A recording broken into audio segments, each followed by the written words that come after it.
Okay, so welcome everybody to this Constitution Unit webinar on prospects for a second Scottish independence referendum. My name's Meg Russell, I'm the Director of the Constitution Unit, and I'm going to be chairing today's session. The widespread expectation is that despite some recent difficulties, the SNP are once again going to come out ahead in the Scottish Parliament elections due to take place in May. And that if they do, they'll claim this as a mandate for a further referendum on independence for Scotland. Likewise, the expectation is that in the same way that occurred before the 2014 referendum, this would need the consent of the UK government under the terms of the Scotland Act 1998, probably in the form of a Section 30 order. But while David Cameron gave such consent, might Boris Johnson refuse to do so? Would that be in his interests? And what would be the political and legal ramifications? Well, these are political and legal questions, and we're joined by three fantastically well-qualified commentators to help us find our way through them. Three people who've thought very deeply about these issues. James Forsyth is the political editor of The Spectator and has written very thoughtfully on these questions, both in The Spectator and elsewhere, including in The Times, where there was a link on our website for this event to one of the pieces he's written there. He's one of our foremost commentators on political issues and frequently appears in the broadcast media, as well as on The Spectator's Unmissable podcast. Aileen McHarg is Professor of Public Law and Human Rights at Durham University. She's an expert in UK and Scottish constitutional and administrative law, with particular interests in devolution and the future of the territorial constitution. Most recently, she's been a contributor to a new book published just last week by the Centre on Constitutional Change and available free to download. The book is called Scotland's New Choice, Independence After Brexit, and her co-authored chapter is on the possible constitutional pathways to a referendum. Finally, Alan Renwick is my colleague, the Deputy Director of the Constitution Unit and a significant expert on constitutions, on referendums rather. Alan was the Research Director to the Independent Commission on Referendums, which was organised by the Constitution Unit and reported in 2018. He's currently the organiser and chair of the working group on referendums on the island of Ireland, which has recently produced its first report and will be producing its final report quite soon. And he gave evidence to the Scottish Parliament's committee, which was looking at the Referendum Scotland Act, and his recommendations were quite strongly influential on what the committee proposed. So this session, including the Q&A, which will follow the speakers, is going to be recorded and will be posted online on the Constitution Unit's website, YouTube channel, and on the new Constitution Unit podcast after the event. We'll let members of the audience know when the recording is available, and we hope you might want to share it with others. The format for the event is going to be that each of our speakers will open with about 5 minutes of remarks. We'll then have a discussion among the panel for a little while, maybe sort of 15 or 20 minutes before opening up to the audience for questions.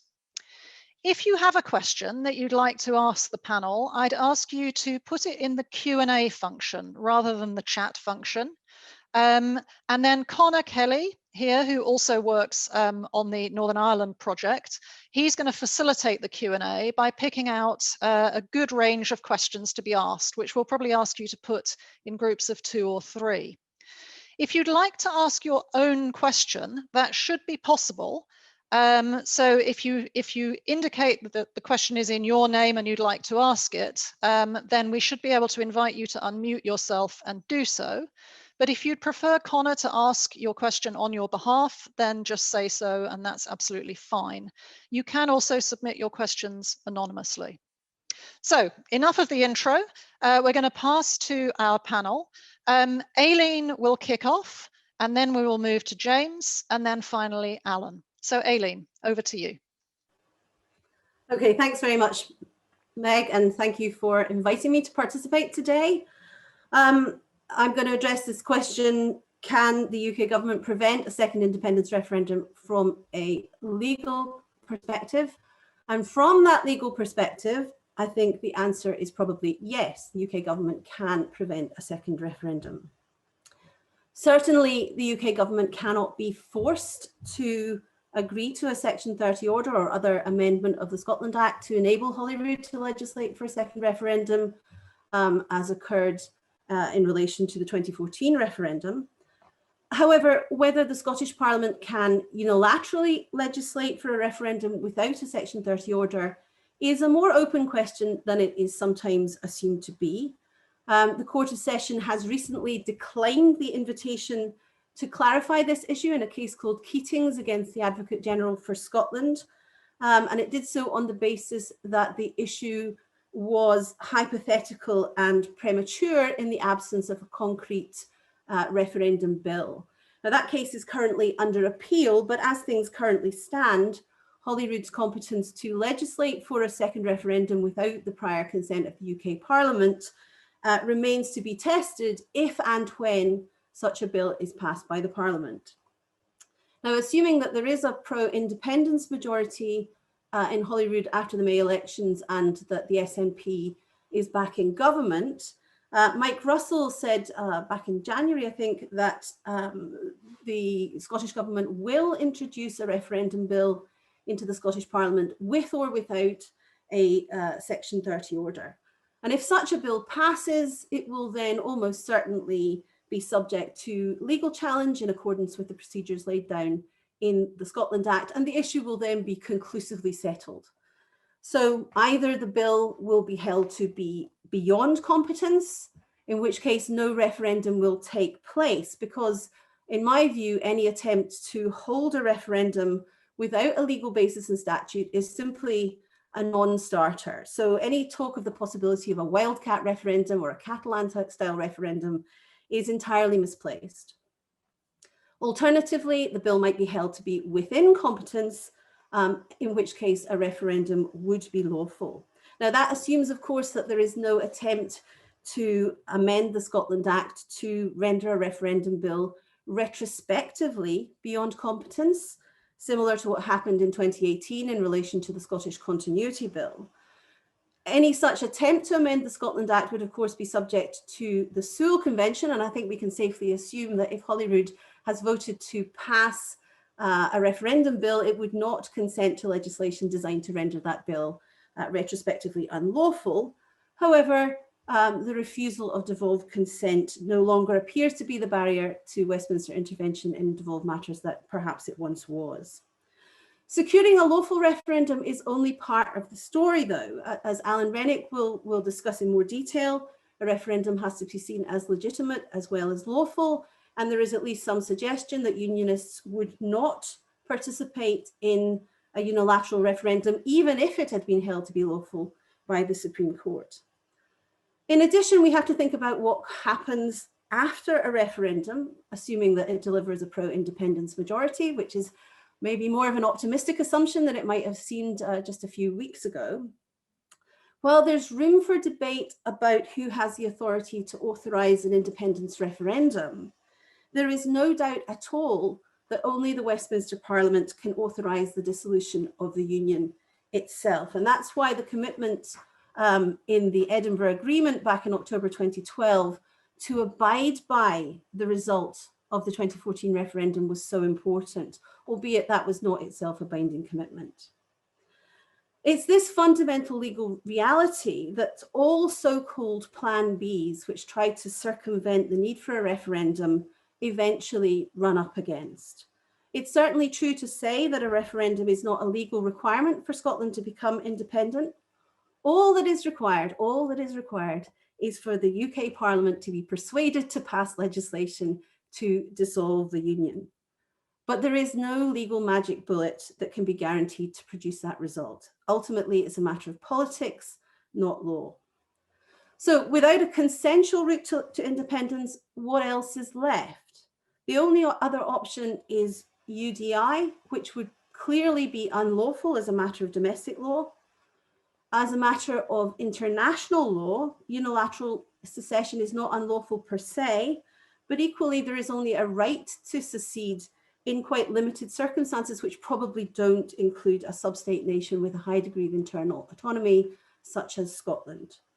And in any case, the issue with UDI is not really whether it's lawful, but rather whether it's likely to be effective, i.e. whether other states will recognise the independence of the seceding state.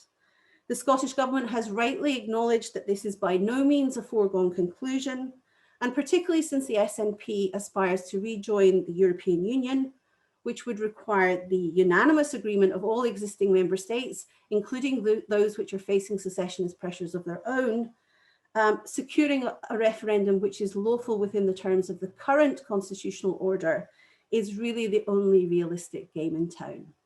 Okay, thank you.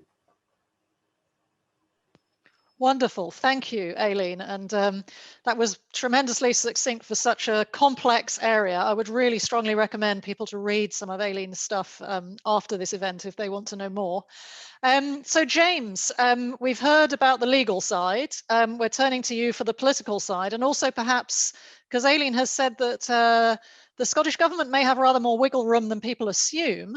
What are the options confronted with an SNP government that wants to push ahead with another referendum for the UK government? You're muted. At some point, lockdown will go along for long enough that we'll all work out how to mute and unmute at the right time. No, Meg, thank you so much. Aileen, thank you. That was fascinating. I think there's an intriguing question here, which is, when you very kindly invited me to participate in this webinar, it appeared that an SNP majority was a kind of racing certainty. The politics now are very different, and the polls suggest that things are on a knife edge, and Scottish Parliament elections have a history of the campaign mattering. Often the result is not what you would expect at the beginning of a campaign. So I think that you can't take for granted an SNP majority. Now, I think the consequence of that is that a few months ago there was a debate in government circles about, should you take some steps now so that it doesn't look like whatever you do is a panicked reaction to the SNP winning a majority in May. Ultimately, in that debate, those people who said, stay calm, don't do anything now, wait until you know what the result of the election was, won out. I think that's interesting because I think there were some people on the pro-union side who took the view that it would be better for the UK government to act before May, so that you could say, look, the argument was you should start saying, look, we've had coronavirus, we've had Brexit, we need to start looking at the way that the whole of the UK works, and maybe go down the route of a kind of royal commission on the constitution, and that it was important that that was in place before May, so that the SNP couldn't say, oh, you're just panicking in response to an SNP majority. The people who urged to basically sit on their hands and wait and see what happened in the election carried the day. And that might be very significant because, we have James Hamilton's report into whether Nicola Sturgeon broke the ministerial code or not coming out later on this afternoon, we expect. And, it might be that this question never emerges. So I think the first thing to say is, if the SNP were to win a majority in May, or there was to be a pro-independence majority, interestingly, inside government, they regard those two things as quite different. The initial government reaction would be to refuse a Section 30 order on the grounds that now is not the time. The polling suggests that this argument resonates with swing voters, and it would be, and that if Nicola Sturgeon kind of kept asking for one, it would sense a view that the priorities were in the wrong place. It's pointed out that on the key 8 diagnostic tests that the Scottish NHS uses, the waiting list is 100,000, the longest it's ever been. 2/3 of disadvantaged pupils in Scotland managed to get virtually no education at all during the first lockdown, so it's obviously catching up there. And the Scottish courts have warned that it will take a decade for them to get on top of the backlog of cases that are built up. So I think you will see the UK government argue very hard on the now is not the time basis, while at the same time trying to use the powers in the internal market bill to kind of re-establish the UK state in Scotland. I think the view is that if the UK government were to spend money on devolved matters, as the internal market bill allows them to do, it's very difficult for the SNP to reject that money and to say, no, you shouldn't be hypothetically, funding more drugs beds in Dundee or ferries to the islands. But But I think the question for the UK government is, how long does now is not the time, in the face of an SNP majority, work as an argument?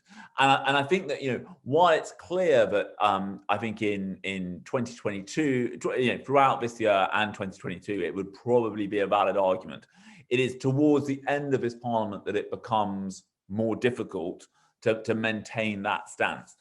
And so I think the question then is, what do you look at? And I think that, I don't think there's any circumstances in which before 2024, the government would grant a Section 30 order. But I think what you might see is towards the back end of this parliament is more pressure for some answer, some attempt to say to Middle Scotland, look, there is a middle way. Now, what everyone has gone off is the idea of simply more devolution to Holyrood. I think a few years back, Devo Max was a very popular idea in Westminster. I think that is now much less popular. I think what people would reach for would be some kind of general look at the way that the whole UK constitution works, and an argument that what we've seen with post-Brexit and powers coming back to the UK from Brussels, that you need to work out some way to use those, and combined with a kind of sense that COVID has shown up some of the tensions between not just devolution between Scotland, Wales and Northern Ireland, but to the English regions, with some of the city mayors frustrated that they didn't have more powers over what was happening there. So I think maybe some Royal Commission is the obvious answer, kind of come towards the end of this parliament, I think, under pressure. But I think the one thing that is kind of off the table would be the idea of simply offering more devolution to Holyrood as an attempt to get out of a situation. I think ultimately the UK government will not grant any Section 30 order within this parliament. And then I think, like Mr. McCorber, they would hope that in something might turn up in the 2024 election for them to argue that, clearly, the SNP are in retreat and that there is less desire for an independence referendum. So they would have another argument then against it. Thank you very much. Thank you very much. You are tremendously disciplined speakers. We're going to have lots and lots of time for questions and discussion, which is excellent. Let me pass over to Alan, who I think is maybe going to talk a bit more about how a referendum might work and how a referendum should work according to good democratic principles. But he hasn't shared his ideas with me, so I may be misrepresenting him terribly. Alan. Thank you, Meg. No, that sounds about right. So I promise I will get to the question of can Johnson prevent indyref2 at the end, but I'm going to do so via what I think is in some ways a more fundamental question, which is what process for deciding Scotland's constitutional future will best enable an outcome that a broad spectrum of people recognise as fair and legitimate, and that people will be content with over the long term. And I think we need to be thinking about that question because the issues at stake here are live, and whatever the details of the election result in May, desire for independence is very strong among many people. And they're issues of fundamental importance for the future of all people on these islands, not just in Scotland. I think the basic answer to that question is not rocket science. So the process needs to enable people to make a decision that is considered and informed. But of course, we need to know what mechanisms would best enable considered and informed choice. And we need to consider whether implementing these mechanisms is actually politically feasible. So I want to highlight 3 mechanisms very quickly. The first is that high quality information should be available during any referendum campaign. Accurate, unbiased, and accessibly presented information is needed on, for example, what processes would follow a vote for independence, what the options would be on matters such as the currency, the division of assets and liabilities, and arrangements on the border, and what potential consequences such options would have. Of course, the issue of who could provide such information and be trusted to do so is crucial and difficult. In part, it would need to be an impartial expert body, which would have to be jointly constituted by the UK and Scottish authorities.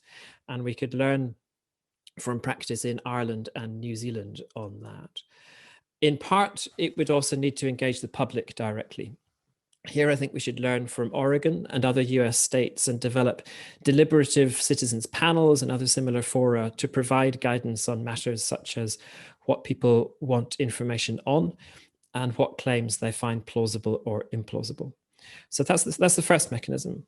Second mechanism, the decisive referendum vote should take place at a point in the process when as much as possible about the consequences of a vote for independence is knowable. The 2014 referendum took place when all sorts of questions about EU membership, the currency, and so on were unresolved. So voters couldn't make a fully informed choice.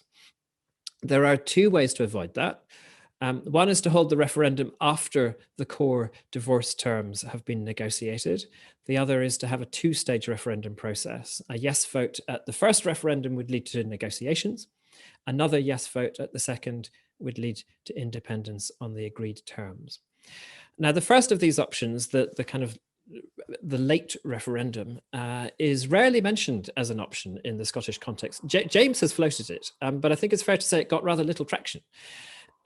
Yet in Northern Ireland, it is the dominant view, I think, among thinking nationalists that you need to work out the details of unification before a unification referendum. So it's certainly a plausible option. The second option of a two-stage referendum isn't available in Northern Ireland because of the Good Friday Belfast Agreement, which prescribes a one-step process. But it might be preferable in Scotland. Negotiating divorce terms would itself be a huge task, and embarking on it without a prior referendum vote could be difficult to justify. So that's the second mechanism. And then the third mechanism is there should be extensive and considered public involvement in working up the options that are put to voters on the ballot paper. As best illustrated by Irish referendums on same-sex marriage in 2015 and abortion in 2018, having thoughtful public discussion throughout the process of weighing arguments and developing proposals can lead to much more measured, considered decision-making come the referendum itself. That means holding citizens' assemblies and other forms of deliberative discussion, certainly on the constitution of an independent Scotland. And it's worth also considering whether radical changes to the Union, such as those that James was just floating a moment ago, the development of a confederal arrangement, for example, might also be on the table. That clearly would require deliberation and subsequent consent, not just in Scotland, but in each part of the Union, which makes it even more complex. But we should not find ourselves sleepwalking into a binary choice between the Union and breakup when it's possible that another option could garner wider support. So those are the three mechanisms: impartial information provision, holding the decisive vote at a time when key facts are knowable, and engaging the public in the development of options that would help secure an outcome that was perceived as fair and might stand the test of time. But the final question, and I will shut up as soon as I've done this quickly, is the introduction of such mechanisms politically feasible? Well, I think Scottish nationalists have a huge incentive to want to win independence through a process that reasonable unionists will regard as fair. After all, that's in part why they want a legal referendum. Unionists who respect the legitimate aspirations of their pro-independence neighbours and the future cohesiveness of society in these islands ought, I think, to want a fair process too. If that isn't enough for the current UK government, we come back to the question of what Boris Johnson might do if the SNP wins a majority in May. And here I agree very much, I think, with the other two panelists. In my view, he cannot just say no, at least not for very long. Scotland's right to self-determination has been recognised by prime ministers, at least since Thatcher. It is widely presumed as part of the union settlement, even though it's not written in law. To deny it would very likely stoke nationalist sentiment.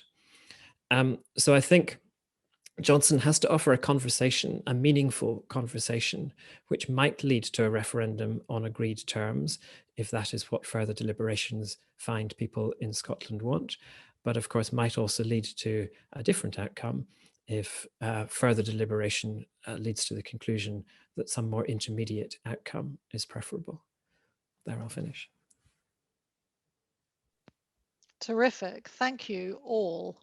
I think that throws up lots and lots of questions, and let me remind members of the audience to please, if you have questions that you'd like to put yourself to the panel or to have Connor put to the panel for you, please write them in the Q&A function, and Connor is going to gather some of those up. I'm sure you're formulating them in your minds right now. While you are doing so, let me ask a few questions to the panel, and I would encourage members of the panel to also chip in and ask questions of each other. It seems to me this is necessarily simplistic. Such things always are. But in terms of what Boris Johnson can do, what response he can give an unconditional yes, he can give an unconditional no, or he can give a kind of yes, but, or a kind of no, but. And I think we're hearing some suggestions of the yes, but and the no, but, and I'd like to explore that a little bit more with you. So, James, you're suggesting sort of no, but. Now is not the time. Maybe we should do something else beforehand, etc. And in some respects, maybe you're not too far away from Alan, as Alan says that he agrees with you on some of these points. In terms of now is not the time, I mean, a lot of this is a kind of potential game of bluff, isn't it? Bluff and double bluff between the UK government and the Scottish government. I mean, how much of a problem would now is not the time be for the Scottish government? The polls are not looking so great. What would their response be? And if he were to say that, would that be a problem for them, or might it be an opportunity for them in some ways? James? I think one of the big consequences of, we saw this before the Salmond affair became the kind of front page news it's been. But if you look at the elections to the National Executive Committee of the Scottish National Party, the people not associated with the Nicola Sturgeon camp did very well. And I think one of the pressures is she has the largest kind of mass membership party in Europe, lots of whose members want a referendum sooner rather than later. And I think there are a definite element of that membership that thinks that, they should have done this before the Brexit process came to an end. And I think that the challenge is that Nicola Sturgeon, I don't think she has the dominance over her party that she once had. And I think if she won if the SNP win a majority, or there is a pro-independence majority when you add the Greens in too, and Nicola Sturgeon doesn't go for a referendum early on, I think there will be more dissent in her party. I think one of the things that is working in favour of the unionists is that pressure from the SNP grassroots for the vote sooner rather than later allows unionists to say, is this really the right priority now? I thought that Blair McDougall, who obviously played a key role in Better Together, had a very interesting piece on kind of manana nationalists. The number of people in the polls who say that they're pro-independence, but they don't want the referendum now, they want the referendum in 5 years' time. He was making the argument that they're always going to want the referendum in 5 years' time, not tomorrow, because they ultimately don't think that the constitutional question is the most important question. So I think that is why now is not the time is so attractive as an argument to the UK government. Because, but in a sense, I think now is not the time is perhaps what they expected of David Cameron back before the previous referendum. And he attempted, not entirely successfully, to call their bluff by saying that the answer is yes, let's do it. If you go back to Wendy Alexander, when the first time the SNP went into government at Holyrood, Gordon Brown squashed the idea, but she came out and said, right, let's have this referendum then. And I think there will always be an element on the unionist side view that as Quebec, I think, does suggest, if you had a second referendum and it was won again by the pro-UK side, I think the issue really would be settled for quite some time. But I don't think any unionist who wants to take that risk, or I haven't met very many of them. So I think that they will camp on now is not the time for quite a while, and also in this belief that under pressure from her base, Sturgeon will do more and more things to try and push up the ante. And the more she does that, the hope is the more that you make undecided voters think, oh, hang on a second, I'm not so sure about this. And then your suggestion of I'd be interested in the views of all of the members of the panel, and I'll move on to Aileen and then Alan in a moment. But it was your suggestion, this suggestion that maybe we should or maybe his offer should be to hold some kind of a commission on the territorial future of the UK, etc. What do you think the SNP's response to that would be, and what politically would be the canny response for them to give to that? Should they refuse to participate in such an exercise as some sort of fraud, or would that cause them problems? Should they go along with it? I find it very hard to believe that the SNP would go along with it, because they would want to argue that this whole thing is just a ruse to deny the Scottish people their right to self-determination. So I think they would, and I think, you know, from a political point of view, what you want to do if you're the SNP is you want to join together the idea of whether Scotland should have the right to decide whether it's independent with believing in Scottish independence.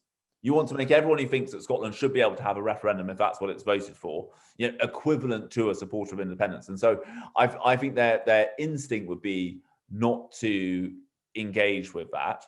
But I think obviously but I think that it, again, is that enough to peel off some of the undecided voters? I also think, just on Alan's point, I think one of the things about now is not the time is it does preclude any attempt to say, well, let's work out what the divorce terms are first, because you can't be saying now is not the time, but at the same time we're setting up a large unit in the cabinet office to negotiate. I mean, it doesn't work, because the argument is a distraction argument.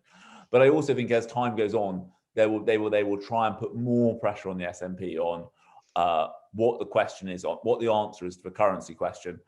And, you know, I think if you think back to 2014, if Alex Salmond could win the argument that Scotland was going to be able to join the EU in rapidly, it was possible to basically argue that not very much would change after that, because all of these things would be guaranteed by the fact that Scotland and our UK would both be in the EU single market and the customs union. Obviously, Brexit has massively complicated that.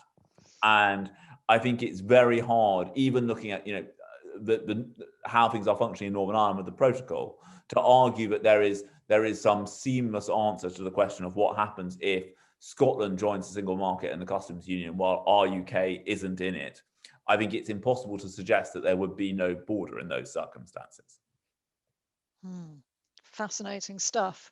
Let me come to you, Aileen. I'd be particularly interested. Feel free to come back on anything that James and Alan have said.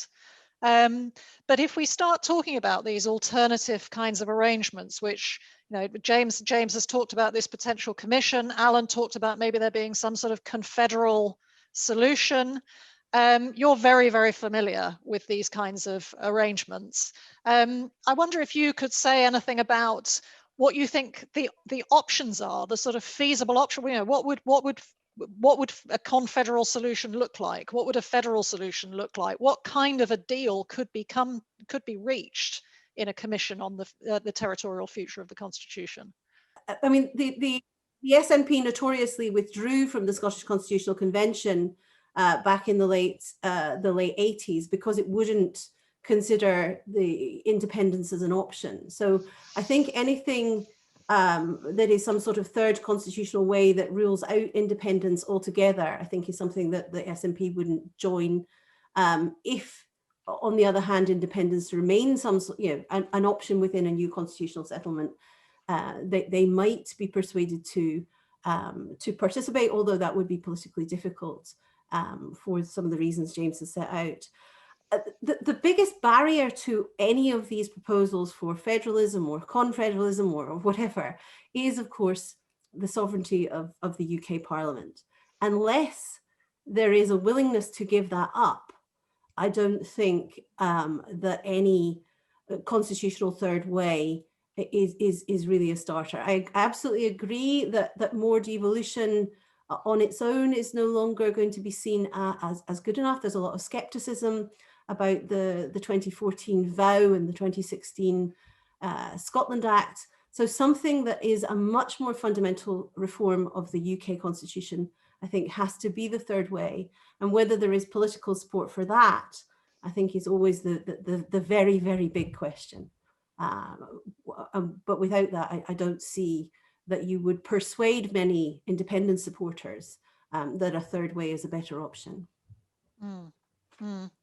Okay, but I mean that's a political response from the independent side of the argument, I suppose. Is there a way in which a solution like that could look sufficiently attractive, could be sketched out in a form that would make sense, that would bring some of the people who were maybe closer to the center of the argument over to thinking that that was a viable solution instead?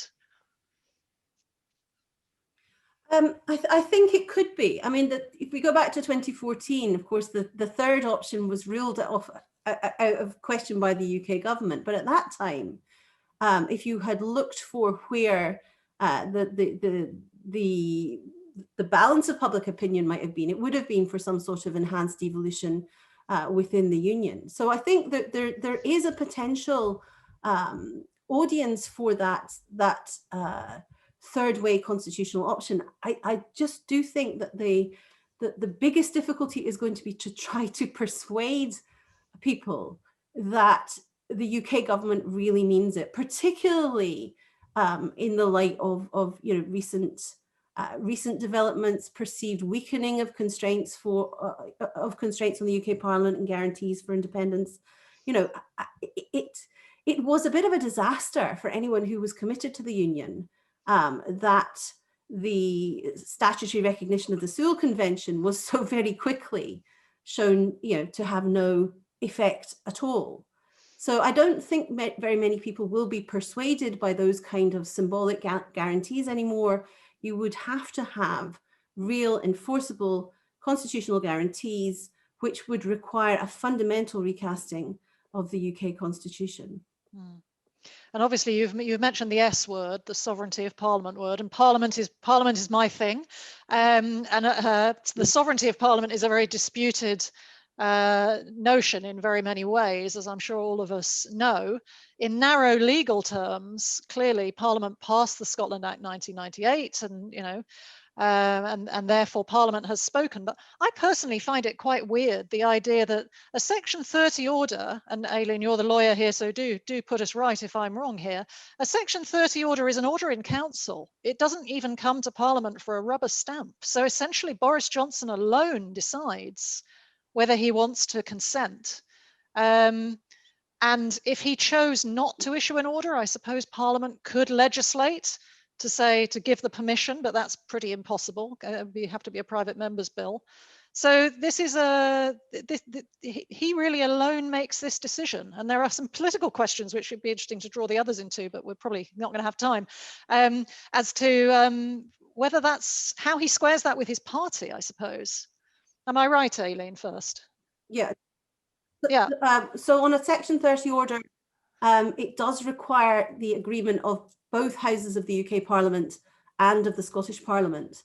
So yes, it's a unilateral initiative by the UK government. There are some interesting questions around about whether one of the devolved governments could initiate one of these amendment ordering councils. I think the answer to that is probably no. But it does require it requires the positive consent of both houses of the Parliament and the Scottish Parliament. So he initiates, they consent, but if he doesn't initiate, there's not a lot they can do about it, even if they think he's wrong. That's not the UK Parliament anyway. That's interesting. Alan, finally turning to you, and then we'll go to questions, and we should bring Connor in to tell us what questions we've got. I think you're sort of erring on the maybe yes, but side of the argument here, that if Johnson is confronted with this question, he can't really say no, but he might be able to present a kind of conditional yes. Do you think then that, I mean, you didn't confront this exactly, that he could viably say, you can have your referendum, but you have to hold a lot of consultative processes first, or you can have your referendum, but I require it to be a double referendum process? And could he do that without sort of totally alienating the supporters of Scottish independence? Could we even get to a point where it looks like the need for consultation and deliberation, which we tend to think of as a sort of healthy thing, is being imposed on Scotland by the UK government? Yeah, so I think he can say no but for a little while. So that's where I'm agreeing with James, that he can say no but for a little bit, but that I don't think that as James was suggesting, I don't think that goes for very long. I think at some point, unless opinion changes quite dramatically, he does start having to say yes, but. And at that point, he does have to be very careful about what the but is. On the one hand, it might be tempting for the UK government to play really hard and to put all sorts of conditions in here that would be very difficult for the Scottish government. On the other hand, if it looks like the UK government is being very self-interested in this and is not having adequate regard for Scotland's interests, then that risks antagonizing people even further. So, I think the UK government's best strategy in that context, if it finds itself there, is to engage the public as much as possible. So I think I agree with James and Aileen that a royal commission, a conventional royal commission, is really not going to cut it with the SNP and with a large part of opinion in Scotland, because that will just look like a creature of the UK government designed to thwart the will of people in Scotland. I think there needs to be a willingness to open up genuinely to public opinion in Scotland and see, okay, we've had this very binary debate so far. Is that actually really what you want when you think about it? And you can do that kind of thing with a citizens' assembly, for example, that you can't do with any other process. You can get beyond the binary construction of the debate that the political world has ended up with, and potentially you can do something new there. Of course, potentially the answer that comes out of that process is, yes, we want a binary referendum with independence as one of the options. So it's a very risky course for a government to take. Whenever you bring the public in that way, you need to accept that they might not give you the answer that you want.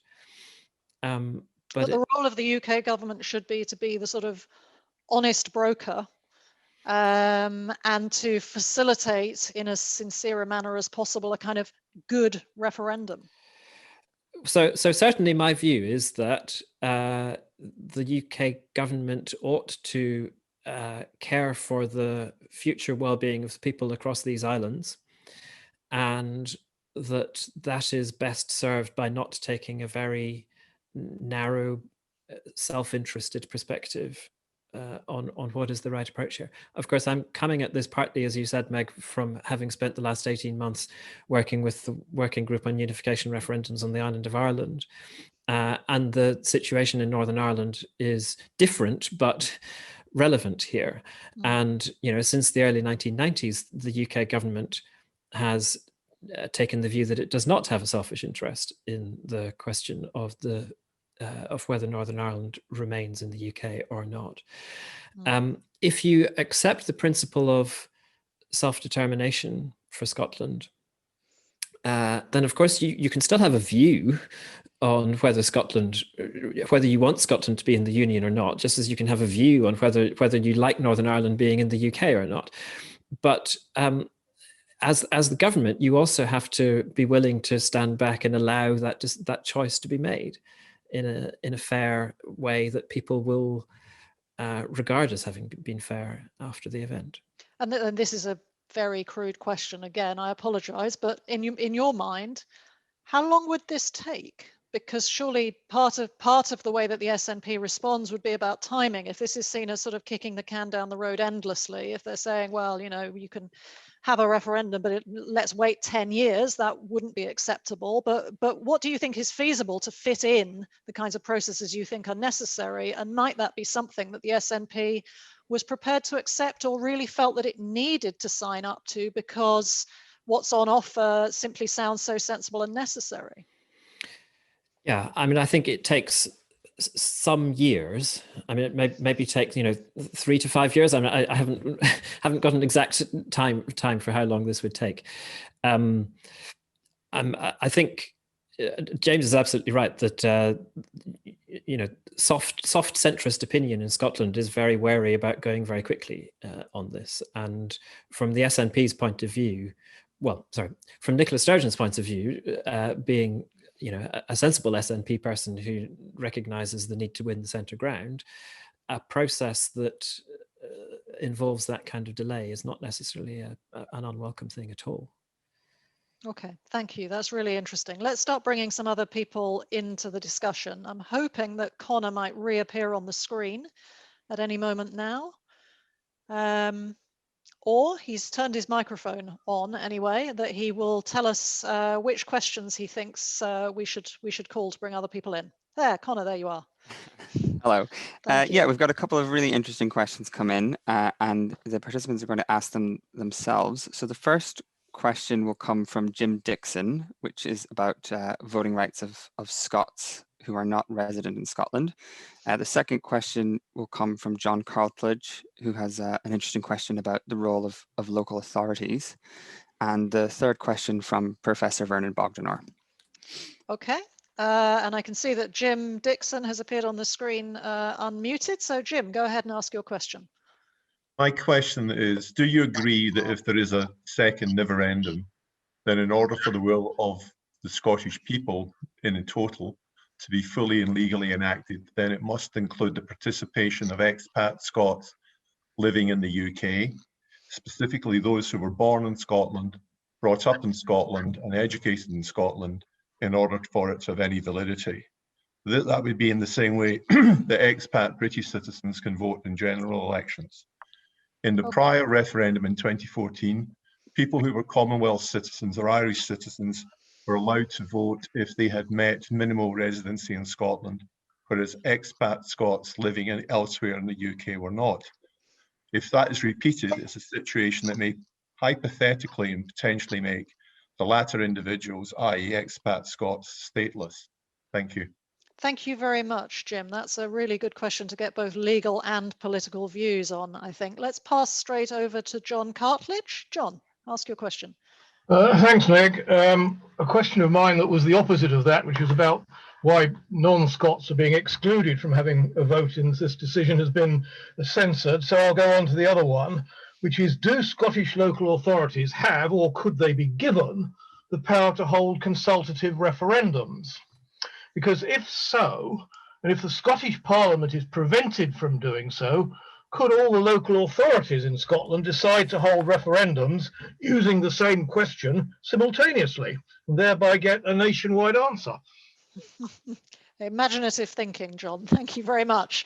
I think I might come to Aileen first on this round, because there's some quite good legal stuff in here. And then finally, Professor Vernon Bogdanor. Vernon, go ahead. Oh, thank you. Oh, my question is, the purpose of a referendum would be to resolve the Scottish question. But how would it do that? Because if there were a majority for independence, the Unionists would say we need another, because the first referendum in 2014 gave quite a large majority against. So we need a third one, best of three, to settle it. If there was a majority against, then the next time that the SNP was doing well in the polls, or there seemed support for independence, they would say there should be another referendum, that this wasn't another once in a generation referendum. So you'd have what David Cameron called a never-endum.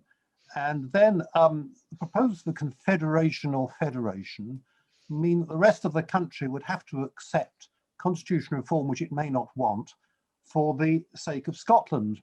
And on Alan Renwick's point about the principle of self-determination, would you have been in favour of the South in the American Civil War? The American Union is indissoluble. I'm not saying the British one should be, but the principle of self-determination needs a lot of very careful thought, I think.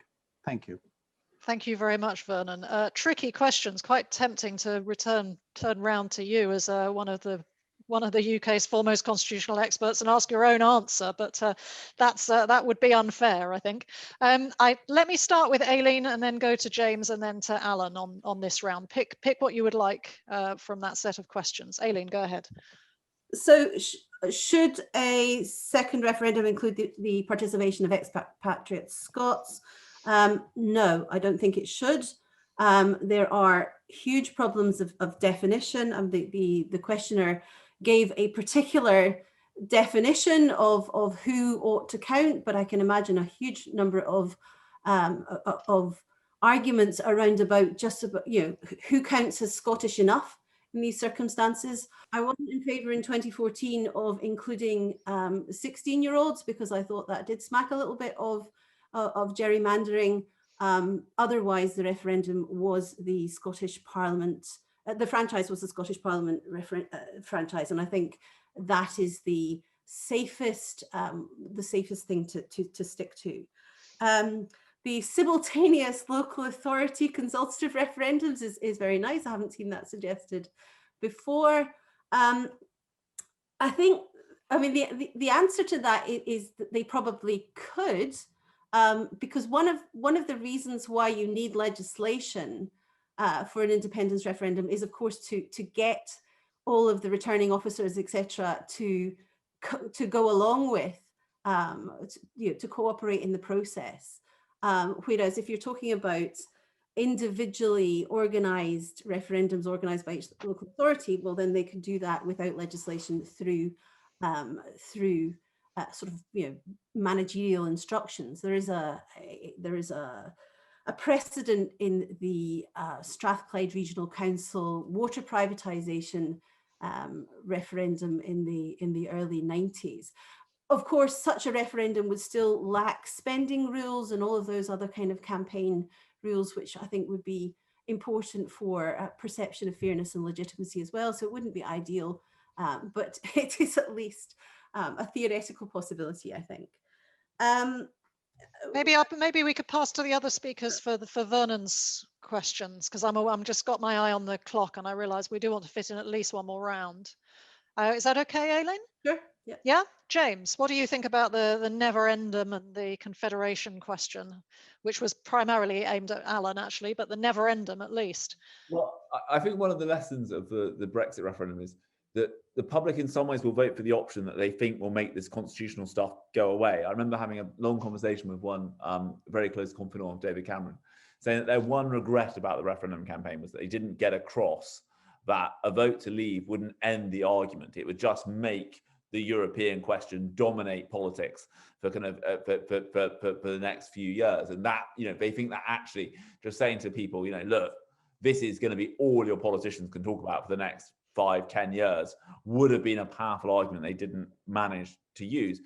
I think in terms of the constitutional reform, obviously, if you're going to change the way the rest of the UK works, you have to find some structure to do that.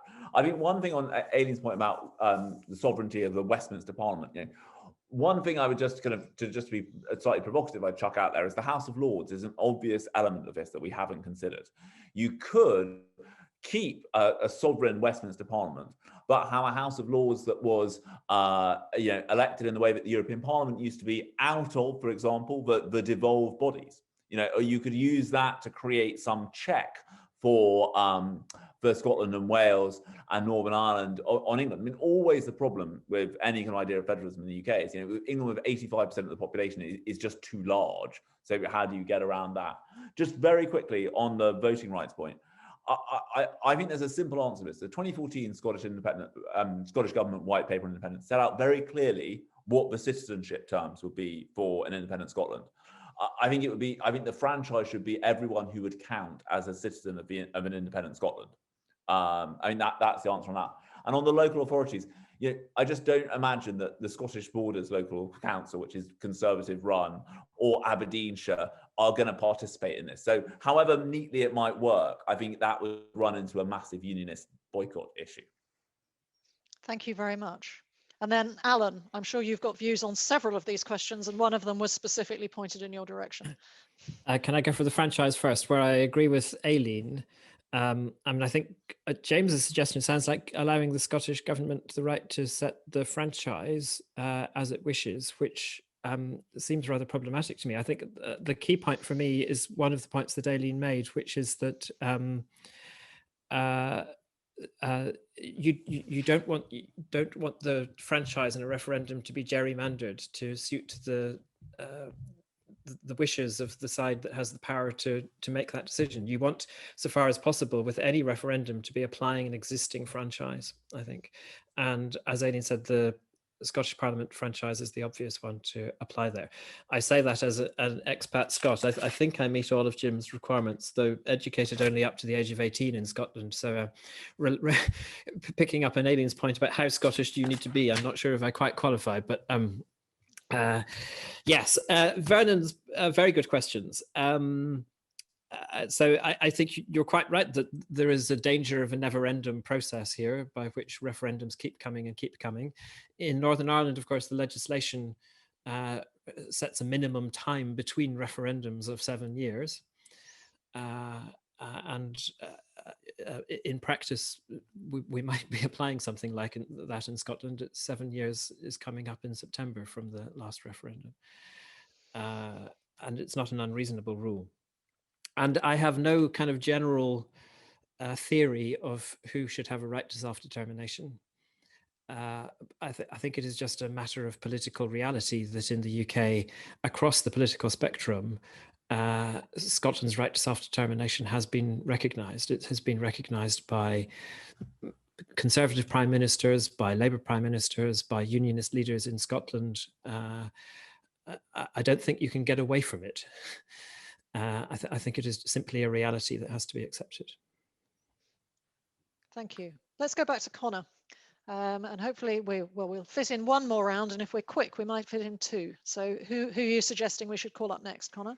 So lots of interesting questions. The first from George Revel. He asked a couple of questions, but just for the sake of the clock, if he could ask his final question, I would appreciate it. Second is Elliot Ross, who asks an interesting question around interest in devolution at Westminster. And a third question from someone who hasn't given their surname, but it's Anne, and she is asking about what sort of neutral bodies might be used in a future process. Okay, so we start with George, and I can see he's appeared on my screen. So George, go ahead and ask your question. Thanks very much, Meg. Yes, my final question regarded the consequences of a referendum with regards to recognition of the outcome. That was, what constitutional consequences do you think would occur should the Westminster Parliament ignore a clear result from a clear question following the re-Quebec secession? Okay, thank you. Elliot. Thanks, everyone. My question is about something that James said, which was that there'd been a marked decline in interest at Westminster in exploring further devolution of powers. I'd be really interested to know if that is the case, what all the speakers think kind of lies behind that. Is that about Brexit and kind of new powers being up for grabs, or are there other dynamics to consider? Thanks. Okay, thank you very much. And then finally, Anne. If the UK government is seen as not neutral, what do you think of neutral international bodies that might be able to advise a future consultative process such as a citizens' assembly? And part of that question is, might Ireland play that role? Interesting. I haven't planted that question. That definitely sounds like one for Alan. Should we start with James on this round? The decline in interest at Westminster and what if there isn't a proper recognition of the outcome? I'm sure you've got views on those things, indeed possibly on all 3 things. So I think on the decline in interest, I think it's the theory that essentially most Westminster views of devolution are quite instrumentalist. And I think the reason people have lost interest in it is that it hasn't worked in either respect. In respect one, devolution hasn't killed off the appetite for independence. I think there is a feeling that, you know, that if devolution was going to become a kind of new settled, constitutional status, more devolution being the answer to desire for independence, it would have worked by now. And then I think the second argument is, it's quite hard to look at the outcomes in. I think if you go back to the kind of heyday of devolution in 1997, when the thing first came into fruition, I think the idea was that the devolved bodies would become kind of, they would become policy laboratories in the way that the states are in the US, and that one of the things that would come out of this was you would see better outcomes in policy coming from this. I think it's quite hard to argue that devolution has delivered on that. On George Revel's question, I think if a Section 30 order had been granted, I think it's unimaginable that the UK government would ignore the result of the referendum, even if the result of the referendum was 51-49 in favour of independence. And then on the final question, I find it very hard to believe that the UK government would invite in another country to act as a kind of neutral arbiter in this process, because it's almost impossible to think of a country that wouldn't create further tensions in the debate, I think. And who would both sides in this question think was unbiased? I mean, it's almost impossible to come up with an answer to that. Thank you very much, James. Alan, that last question seemed particularly suited for you, and James ended on it there. So do you have views on that, and anything on the other questions? And then I'll go to Aileen. I agreed with everything James said there. I mean, I think his answer to the first question, to Elliot's question about the decline in interest in devolution in Westminster, was entirely accurate. I think it also illustrates the frustration in Scotland that Westminster on the whole isn't really interested in Scotland as Scotland. It is an instrumental problem out there, and that is simply a function of the fact that England is so large within the Union. So I think it illustrates the tensions that we have here. On Anne's question, the final question, yeah, so I don't think the solution is to have an external arbiter to these processes. I think, so coming again from the perspective of trying to think of a process here that would deliver a fair outcome that might stand the test of time, you need both sides, both governments, to jointly constitute some kind of supervisory body that would oversee this process. And particularly for thinking about information provision, you can imagine that people like the head of the UK Statistics Authority and the Scottish Government's chief statistician, or the heads of the House of Commons Library and the Scottish Parliament Information Centre might be the kinds of people that you would want to be involved in such a supervisory body. People of impeccable independence and impartiality from both sides, so that neither side can kind of criticize, well, yeah, that's just their person of impeccable independence and impartiality. And we see with Ireland, the referendum commissions are composed of exactly these kinds of people, and they are very well respected. In this context, you have to have people from both sides, I think, in order for it to gain that respect. Fascinating. I can absolutely see why Anne has asked that question. I think it's a really good question, but to try and work your way towards an answer is extremely difficult. So thank you for raising that. Finally, Aileen, would you like to comment on these 3 points, and then we'll quickly go back for a final round. Thank you. So is there a decline in Westminster in exploring further devolution? I mean, I'm not sure how much interest there really has been at any point. If we see, the development of devolution both in Scotland and Wales has been very much a bottom-up rather than top-down process. Westminster's role has been largely reactive. So I'm not sure that a huge amount has changed there. And as I said earlier, I'm skeptical about the appetite for any more thoroughgoing constitutional reform for some of the reasons that Vernon Bogdner gave earlier. On the neutrality question, I'm a little bit skeptical about this, the proposal that there needs to be some sort of neutral provider of information, because I am skeptical both about whether there can be complete neutrality about the consequences of devolution, and also about whether there can be complete certainty about the consequences, of independence. I mean, the world changes, right? And what the implications of any particular constitutional settlement are going to be hard to predict, because they depend on unknown factors. Also in 2014, there wasn't any shortage of information, and we had a very long referendum process leading up to the 2014 referendum, and a huge amount of debate and information was provided there. So I am a little bit skeptical about the idea that there is, or there needs to be, or could be some sort of agreed and neutral package of information on which people will exercise their choice. I think I would rather see a plurality of voices, I guess along with a commitment not to tell lies. How idealistic. Thank you very much, Aileen.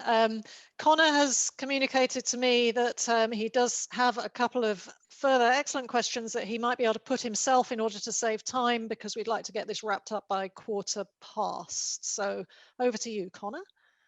Yep, two interesting questions to finish off on. So the first comes from Professor Robert Hazel from the Constitution Unit, and he asks, with Alan Renwick's two-stage referendum model, what would be the question for the first stage referendum? Would it be to trigger negotiations between the Scottish Government and the UK Government? And then related to that, could Aileen please say whether such a referendum to authorise negotiations would be within the competence of the Scottish Parliament? And then the second question is just a more overtly political question. It's anonymous, and it asks, what is the likely response of the Labour Party in Westminster if the SNP are to win an outright majority? Great question. Thank you. I think that the structure of that first question requires Alan to go before Aileen, because we need to know what the question is before she can tell whether it's within competence.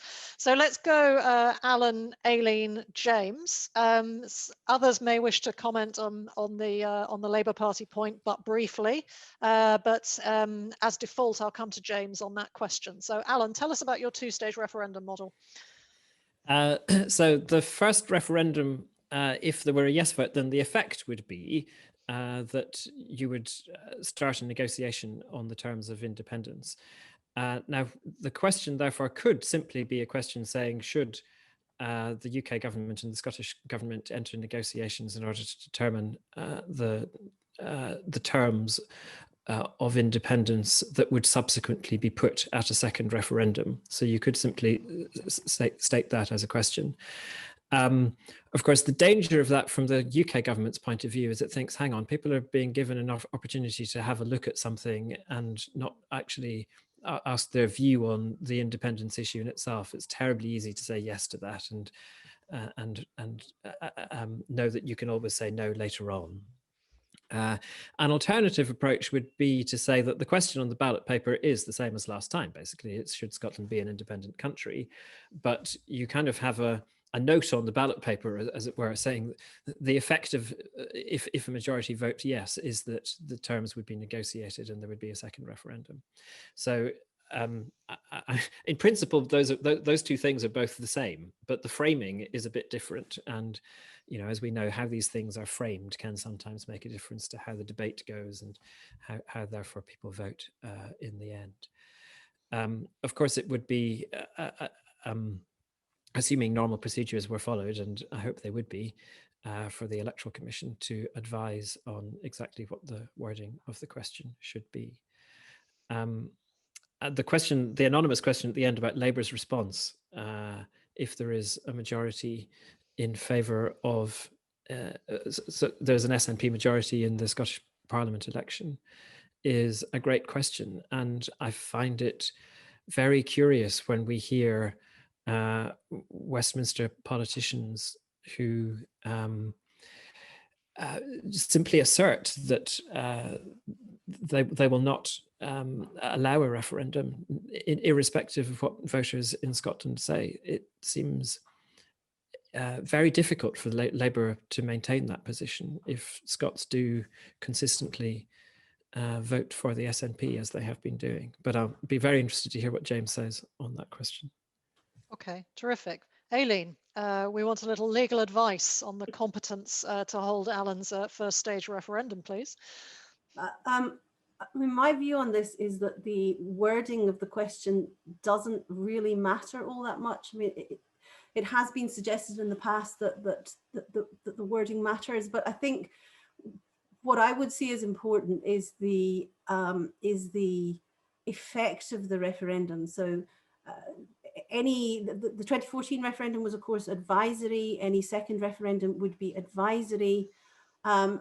where the legal debate really turns is whether you look at, whether you place most emphasis on the concrete effects, legal effects of a referendum, or whether you place more emphasis on the political intention.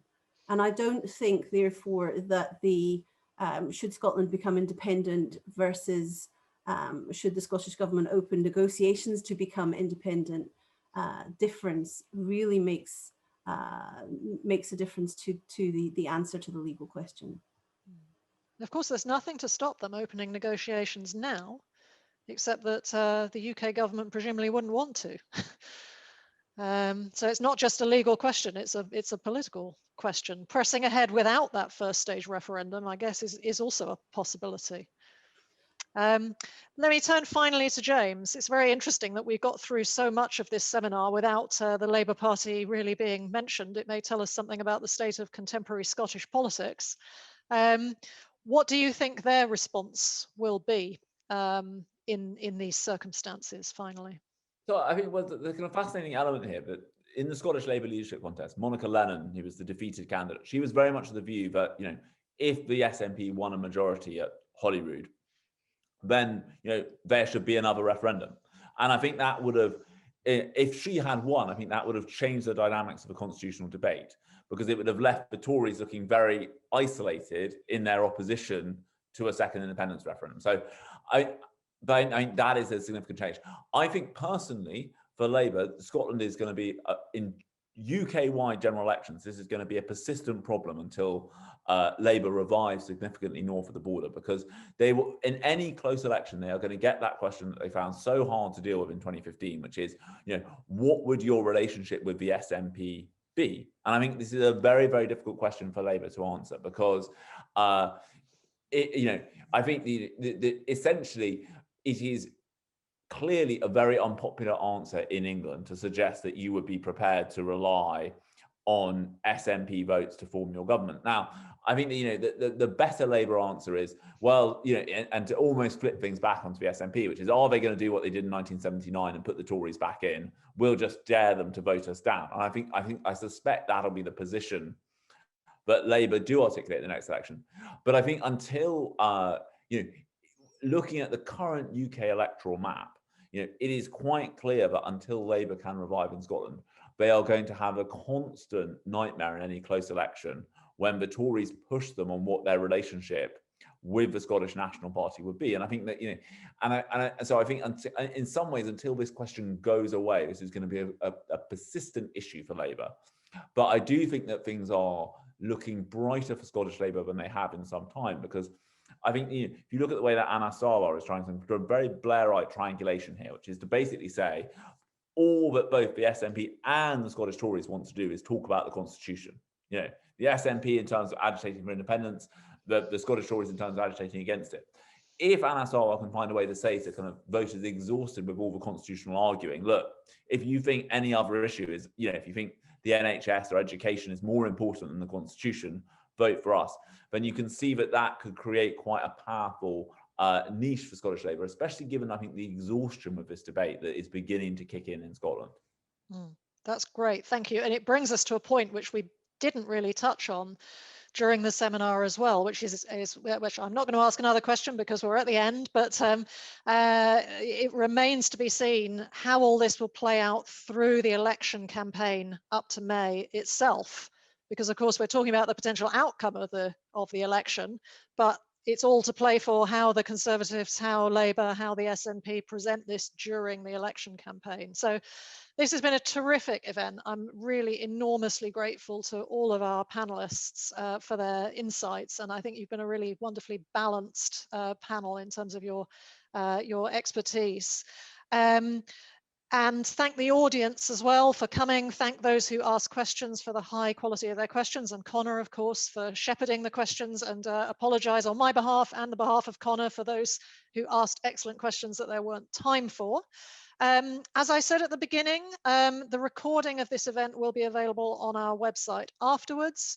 And the Constitution Unit podcast will provide the audio of it. So if you've enjoyed this event, then do tell your friends and colleagues and family to go and listen to it or watch it. Do yourselves and encourage others to sign up to our podcast. It's simply called the Constitution Unit, I believe, so it should be easy enough to find on your podcast provider. Do sign up if you haven't already to receive notifications of our future events, which you can do on our website. But I can let you know now that our next event will be on the 29th of April with the outgoing Commissioner for Public Appointments, Peter Riddle, talking about the state of public appointments in the UK. So thank you all very much. We're going to end the event now, but we hope to see you again on a future occasion.